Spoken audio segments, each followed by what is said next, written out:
When you take a picture of the sky, you might see this: an overexposed, bright white glare that we know as the sun. In photos, the sun appears white because it emits all the colours we can see at once.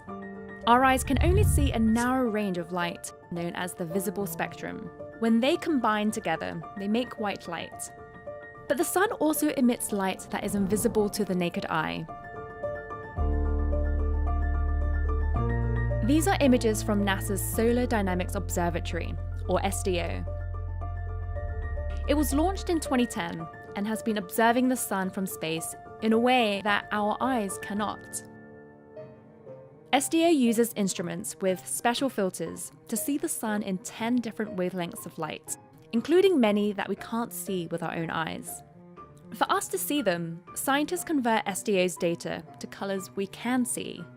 The different colours correspond to different temperatures and regions on the sun. This allows us to study how the sun releases material that can travel across the solar system and affect our technology in space and on Earth.